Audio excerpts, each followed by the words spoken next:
Greetings, YouTube. Since my wife enjoyed the movie 28 Days Later, when the sequel was released, we went to see it in the theater. And my opinion of the first wasn't positive. My opinion of the second was completely abysmal. I cannot fathom how anybody could write something so incredibly silly. You probably understand the storyline. A disease turns people into enraged apes. They wander the countryside, killing anyone that isn't a member of their clan. The film opens with some survivors in a farmhouse. There are 6 survivors in the house, if I remember correctly. They had one hand weapon between them. They're on a farm. There are hand weapons everywhere on farms. They hadn't really done a good job of barricading their building, which is also silly, because there was a barn.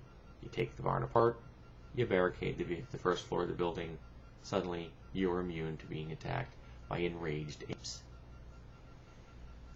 Jump forward the requisite 28 weeks, and one of the people from that farmhouse is a survivor, and they are now a janitor in a building under the control of the U.S. military. Their children arrive from the continent to repopulate Britain. Now, the military has set up a bioweapons lab. These are very high-tech places, lots of security. They're very difficult to get into.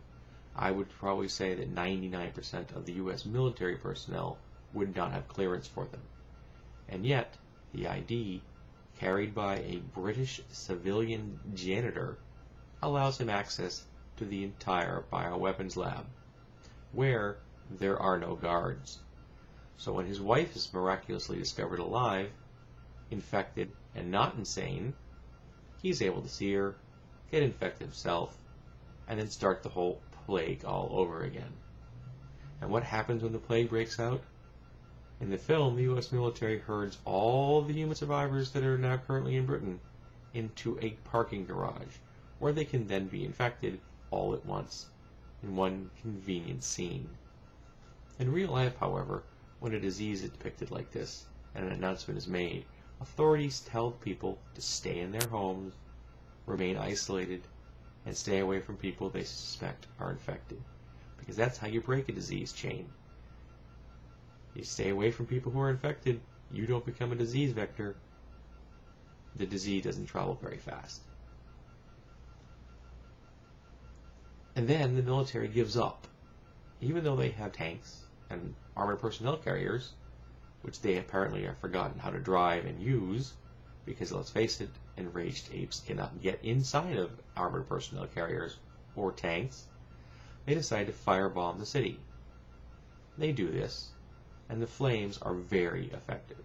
They get all the way inside of the military base and the bioweapons lab.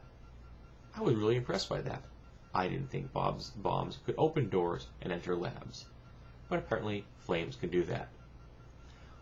But the main character who is the infected, the father of the film, is able to avoid this firebomb by ducking into an alley, which I was not aware is a viable defense against napalm, but apparently it is.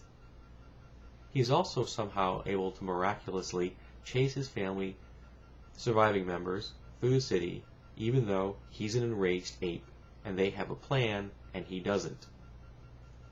Eventually, of course, he infects one of the kids, his own children, who is immune to disease but becomes a carrier, and then they spread this to the continent, which I'm sure will then be the next sequel 28 months later.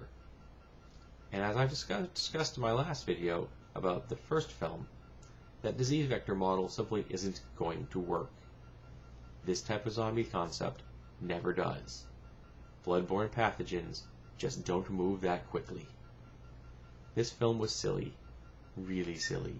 And again, anyone with a high school diploma and has taken a biology class would have known it was silly.